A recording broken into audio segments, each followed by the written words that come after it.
നമ്മളുടെ ഒരു സർക്കിൾ പോലെ ആണ്. ഉം. അപ്പം ഒരു ദിവസം എന്നെ ഉച്ചയ്ക്ക് എനിക്ക് ഷൂട്ടുള്ളൂ. ഞാൻ ഉച്ചയ്ക്ക് അവിടെ ചെന്നു. അപ്പം നാട്ടിൽ എൻ്റെ ഒരു വളരെ വേണ്ടപ്പെട്ട ഒരാൾ മരിച്ചു. മരിച്ചു. അപ്പം തിരുവല്ല ഇവിടെ നാട്ടിൽ എറണാകുളത്താണ് ഷൂട്ടിങ്. അപ്പം പിറ്റേ ദിവസം എനിക്കിവിടെ ഷൂട്ടുണ്ട്. ഇന്നെനിക്ക് ഒരു സീനേ ഉള്ളൂ. ഇത് ചെയ്തിട്ട് ഞാൻ ഒന്ന് നാട്ടിൽ പോയാൽ അവരുടെ വീട്ടിൽ പോയി അതൊന്ന് കണ്ടിട്ട് എനിക്ക് പിറ്റേ ദിവസം രാവിലെ ഇവിടെ ഷൂട്ടിന് എത്താം. അപ്പോൾ ഉച്ചയ്ക്ക് ഒരു 3 മണിക്കെങ്കിലും തീർന്നാൽ എനിക്കൊരു 6 മണിയാകുമ്പോൾ അവിടെ എത്തി കണ്ടിട്ട് ഒരു 9 മണിയാകുമ്പോൾ തിരിച്ച് ഒന്ന്. എനിക്ക് ഉറക്കമൊക്കെ ഭയങ്കര നിർബന്ധമാണ് അഭിനയിക്കുന്ന സമയത്ത്. പിറ്റേ ദിവസം തീർച്ചയായിട്ടും ക്യാമറ മുന്നിൽ വരുന്നത്. അപ്പം ഞാൻ അതെല്ലാം ആലോചിച്ചിട്ട് ഒരു 2 മണിക്ക് തുടങ്ങുമെന്ന് വിചാരിച്ചു. ഞാൻ 12 മണിയായപ്പോൾ ചെന്ന് മേക്കപ്പ് ഒക്കെ ഇട്ട് ഡ്രസ്സെല്ലാം ഇട്ടിരുന്നു. 2 മണിയായിട്ടും തുടങ്ങുന്നില്ല. അപ്പോൾ എന്താണ് ഡിലേ? അസിസ്റ്റൻസിനോട് ചോദിച്ചു. അപ്പോൾ അവരവിടെ ഡിസ്കഷനിലാണ് എന്ന് പറഞ്ഞു. അത് 2:15 2:30 ആയപ്പോൾ എനിക്ക് മനസ്സിലായി ഇനിയും നിന്നാൽ ഇത് തീർന്നു. അപ്പം ഞാൻ അവരിരുന്ന സ്ഥലത്തോട്ട് കയറി ചെന്നിട്ട് അളിയെ തുടങ്ങല്ലേ എന്ന് ചോദിച്ചു. അപ്പം ഈ പുള്ളി എന്നോട് തുടങ്ങാറാകുമ്പോൾ ആൾ വന്ന് വിളിക്കുമല്ലോ, അപ്പം അവിടെ വെയിറ്റ് ചെയ്താൽ മതി, തുടങ്ങാറാകുമ്പം അസിസ്റ്റൻ്റ് വന്ന് വിളിക്കും.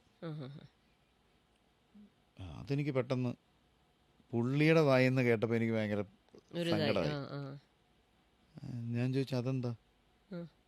അഭിനയിക്കാൻ വന്നതല്ലേ, കൂടുതൽ കാര്യങ്ങളൊന്നും അറിയണ്ട, നിങ്ങൾ അവിടെ പോയി വെയിറ്റ് ചെയ്യുക, സമയമാകുമ്പോൾ അസിസ്റ്റൻ്റ് വന്ന് വിളിക്കും.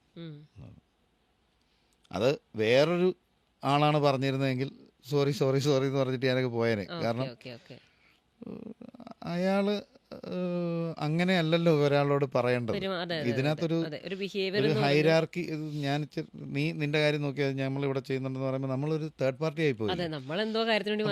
അങ്ങനെ എനിക്ക് ഇഷ്ടമില്ലാത്ത, എനിക്ക് പരിചയമില്ലാത്ത ഒരാളാണ് പറയുന്നതെങ്കിൽ, അല്ലെങ്കിൽ എനിക്ക് എത്ര അടുപ്പമില്ലാത്ത ഒരാളാണ് പറയുന്നതെങ്കിൽ അയാളെ നന്നാക്കാൻ ഞാൻ നോക്കത്തില്ല.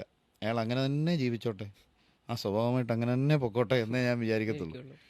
പക്ഷെ അയാളുടെ കുടുംബത്തിനെ പറ്റിയും ഭാര്യയെ പറ്റിയും ഒക്കെ ഓർത്ത് എനിക്ക് വിഷമം ഉണ്ടാകും. പക്ഷേ ഈ മനുഷ്യനെയാണല്ലോ ഇവർ താങ്ങുന്ന ഇത്രയും കാലമായിട്ടൊക്കെ തോന്നും.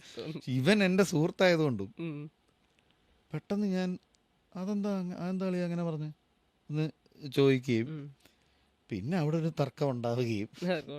ഞാൻ സിനിമ ഒരു ഗ്രൂപ്പ് വർക്കാണ്, അങ്ങനെ നിങ്ങൾ അവിടെ പോയിരുന്നാൽ മതി, സമയമാകുമ്പോൾ വന്നാൽ മതി എന്നൊന്നും പറയരുത്. എല്ലാവരും ഇവിടെ ഈ സെറ്റിലുള്ള എല്ലാവരും ചായ കൊടുക്കുന്ന ചേട്ടൻ പോലും ഈ സിനിമയ്ക്ക് വേണ്ടിയിട്ടാണ് വർക്ക് ചെയ്യുന്നത്. ഈ സിനിമ നന്നാക്കാൻ വേണ്ടിയിട്ടാണ് എല്ലാവരും ശ്രമിക്കുന്നത്. അതുകൊണ്ട് ഒരാളെ മാറ്റി നിർത്തി ആ പണി മാത്രം ചെയ്താൽ മതി, ഈ പണി മാത്രം ചെയ്താൽ മതി എന്ന് പറഞ്ഞാൽ എനിക്ക് നിന്നോടും പറയേണ്ടി വരും. നിൻ്റെ പണി എന്നെ ഭരിക്കലല്ല, നീ സംവിധായകൻ്റെ സഹായിയാണ്, അയാൾക്ക് വേണ്ട കാര്യങ്ങൾ ചെയ്തു കൊടുത്താൽ മതി. എന്നോട് ഈ ഡയലോഗ് അടിക്കാൻ ഞാനും പെട്ടെന്ന് ആദ്യമായിട്ടാണ് എൻ്റെയും ഒരു ലൊക്കേഷനിൽ അങ്ങനെ കൈവിട്ട് പോകുന്നത്. അങ്ങനെ ഒരു കാര്യം സംഭവിച്ചിട്ട് പെട്ടെന്ന് എന്തിനായിരുന്നു ആവശ്യം. അത് കഴിഞ്ഞിട്ട് പെട്ടെന്ന് തന്നെ അടുത്ത് ആ ഷോട്ട് എന്നാൽ പിന്നെ തുടങ്ങിയേക്കാന്ന് പറഞ്ഞാൽ ഷോട്ട് എടുക്കാൻ പോവുകയും ഞാനും അപ്സെറ്റ്, പുള്ളിയും അപ്സെറ്റ്. ഇത് കേട്ടിരുന്ന സംവിധായകനൊന്നും മിണ്ടിയില്ല, പുള്ളിക്കും അപ്സെറ്റ്. ക്യാമറമാൻ പിന്നെ കുറച്ച് എക്സ്പീരിയൻസ്ഡ് ആയതുകൊണ്ട് പുള്ളി കാര്യങ്ങളൊക്കെ കൂളാക്കാൻ എടുക്കാൻ നോക്കുന്നുണ്ട്. പക്ഷേ ഇതിന് ശേഷം ഈ സീൻ ചെയ്യേണ്ട വന്നല്ലോ. അന്നെനിക്ക് അത് ഇത് പിന്നെ എങ്ങനെ നമ്മൾ വേറെ ഒന്നാമത്തെ പ്രശ്നം, ഈ ആക്ടേഴ്സ് ലൊക്കേഷനിൽ വരുന്നത് മനുഷ്യരായിട്ടും അവിടെ വന്നതിന് ശേഷം കഥാപാത്രങ്ങളായിട്ടും മാറുകയാണ്. അപ്പം ഭയങ്കര ഫ്രജൈലാണ് ആക്ടേഴ്സ്. അവരുടെ കോൺസെൻട്രേഷൻ ഒന്നും ബ്രേക്ക് ചെയ്യരുത്, കോൺഫിഡൻസ് ബ്രേക്ക് ചെയ്യരുത്. ഈ കോൺഫിഡൻസിലാണ് ഇയാൾ ഇത് ചെയ്തു പോകുന്നത്. കാരണം ഇത്രയും ആൾക്കാർ ചുറ്റിനും നിൽക്കുന്നു, എല്ലാവരും നോക്കിക്കൊണ്ട് നിൽക്കുമ്പോൾ വേറൊരാളായിട്ട് മാറി ഒരു പെർഫോമൻസ്, ഡയലോഗ്സ് ഓർത്ത് പറഞ്ഞ്, മൂവ്മെൻ്റ് ഓർത്ത്, ലൈറ്റ്സ്, ക്യാമറ പൊസിഷൻസ്, മാസ്ക്, ഇതെല്ലാം ഓർത്ത് ഇതെല്ലാം ചിന്തിക്കുകയും വേണം. ആ കഥാപാത്രമായി നിൽക്കുകയും ചെയ്യണം. ആ കഥാപാത്രത്തിൻ്റെ മൈന്യൂട്ട് പരിപാടികളെല്ലാം പിടിക്കുകയും ചെയ്യണം. ഇത്രയെല്ലാം ചെയ്യുന്ന ഒരാൾ ഇതെല്ലാം ചെയ്യുന്നത് അത് ആത്മവിശ്വാസത്തിൻ്റെ പുറത്താണ്. അയാളുടെ ആത്മവിശ്വാസം ഒരിക്കലും കളയരുത്, ഡിസ്റ്റർബ് ചെയ്യരുത്.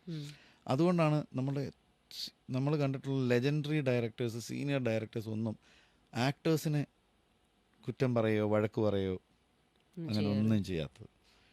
എപ്പോഴും പാമ്പർ ചെയ്ത് കംഫോർട്ട് ചെയ്ത് നിർത്തത്തുള്ളൂ. കാരണം ആ കോൺഫിഡൻസ് ആണ് അവരുടെ ഏറ്റവും നല്ല പെർഫോമൻസിനെ വെളിയിൽ കൊണ്ടിരുന്നത്.